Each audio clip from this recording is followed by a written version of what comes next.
we're headed to the conference room. We're going to take a video for you about relationships, communication, what destroys a relationship that most people have no idea what they're doing. And actually, it's going to have a lot to do with traffic. So you're going to see some interesting things and some paradigms that you never thought about. And we're going to tie in what road rage has to do with destroying most relationships. So let's hop in the car and head to the meeting room. Hey, it's Paul Sterling. We're headed over to the office, but right here, that's a Stanley Hotel, and they did The Shining there. And I just thought I'd give you a little local info as we're driving here. I actually never started out to be an intimacy coach. In fact, I went through 1 divorce, 3 broken engagements, and had a career as a commercial fisherman in Alaska. So none of those would actually qualify me for doing what I do now.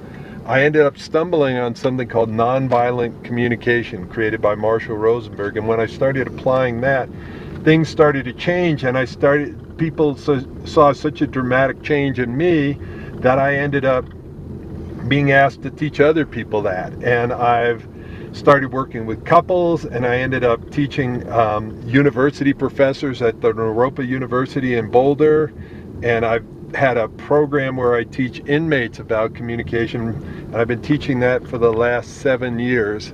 And I've worked with at-risk youth, and most of my focus though is on couples that love each other but hate the way that they communicate, and they're trying to bring back their relationship, bring back the intimacy, the passion, the connection, the commitment. So we're going to dive in, we're going to go over the meeting room, and I'm going to show you some of the things that I've learned about relationship communication and how to have an impact, what to change and how to change it to make a difference in your relationships. And I'm going to go through an example of how road rage, what can you learn from people around road rage that can have an impact on your relationship. So let's dive in and go for it.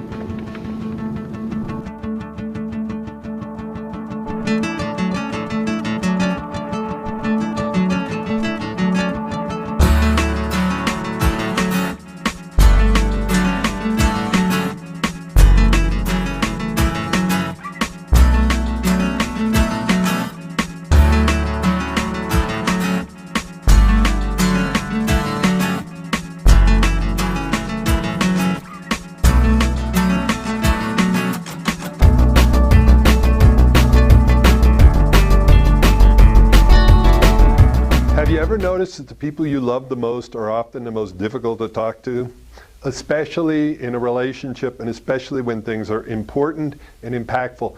Paul Sterling here, magicrelationship.net. Today I'm going to talk to you about road rage and relationships. What do they have to do with each other? So what I want you to do is picture yourself in a car, and maybe you're not the typical driver, and maybe you are. I used to live out by LA, so we had LA drivers. And I call this the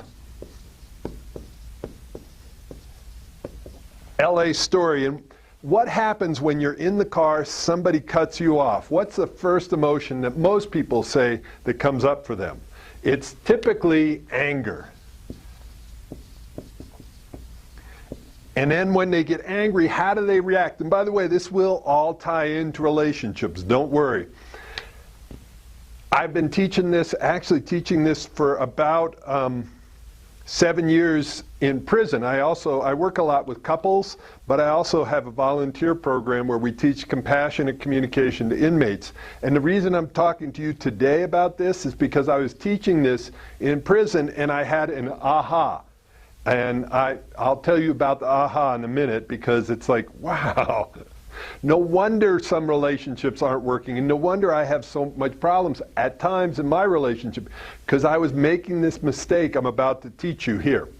So anger, so what are the ways that we let other drivers know that we're angry? We can use the horn, we can use hand signals, like something like this, give them the finger.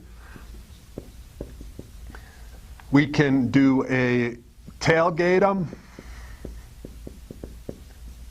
Yell. A brake check's where you go in front of them and then check your brakes. cut them off, all of these different ways of letting them know what? That you're angry at them. So what I want you to do is I want you to think about this. So that's scenario one. Scenario two, picture yourself again in a car on the highway with a car full of kids. A car cuts you off. What's the first feeling that you have? Most people, the first feeling is fear. And the feeling is fear. What need do you have for your kids and for yourself? The need is safety. Feeling fear, need is for safety. So if you think about it, would any of these behaviors on this side of the board make you safer? Honking your horn, the horn you might be used just to let them know you're there, not aggressively. Giving them the finger tailgating, yelling at them, brake check, are any of those going to make you safer? None of them. So what can you do? What you can do is you can dial 911. You can back off. You can take a breath. I love that I'm writing right off the edge of the board here. It just keeps right on going. Take a breath. You can pull off. And it keeps going down. Now, if you think about it, how much control do you have over here?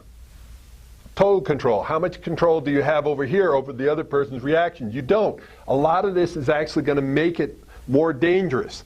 Now, I was telling this and teaching this in prison, and I was teaching it to get people connected to their feelings and their needs. And then I had this aha. I said, look at in relationships. Look at when you have an upset in a relationship. Rather than the LA story, you can have the home story. Your lover comes home late from work, and you can react on this side of the board. You can get angry. Rather than beeping your horn, you can withhold love. You can yell at them. You can get in a fight. You can not feed them. You can make them sleep on the couch. All of these things over here. But are they going to get you what you want over here? What you want over here, by the way, is you might want understanding. You might be feeling, the feeling might, if they're home late and didn't call, you might be afraid. You might be hurt. You might be disappointed. Your feelings are hurt. What are you needing? You're needing reassurance, love, a hug, connection, being held, understanding, empathy, all of these needs over here. Now, if you behave over here by withholding and pulling away, how likely are you to get your needs met over here? Very unlikely.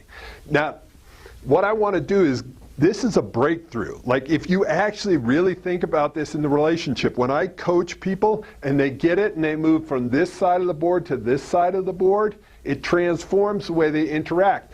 Now, what's the key to move them from one side to the other? Vulnerability. Powerful vulnerability.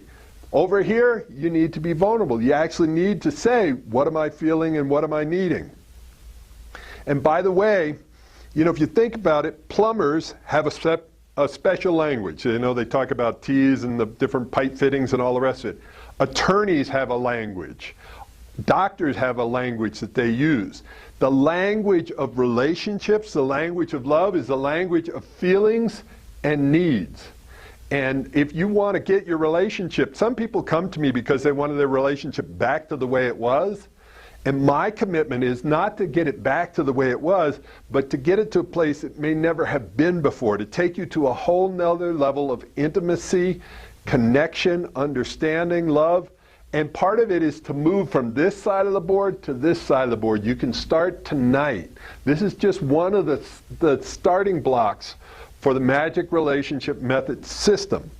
So if you like this, we have more videos for you. All you need to do is put your name and your email. There's going to be somewhere over here in there. And what we're going to do when you put your name and email in, you'll get to the next video that's going to take this deeper. We're also going to send you some emails, and not a lot of them, but about upcoming events. A little bit about my ebook called Stop in the Name of Love, and the MP3s. Give you some tools to help you take your relationship from one side to the other.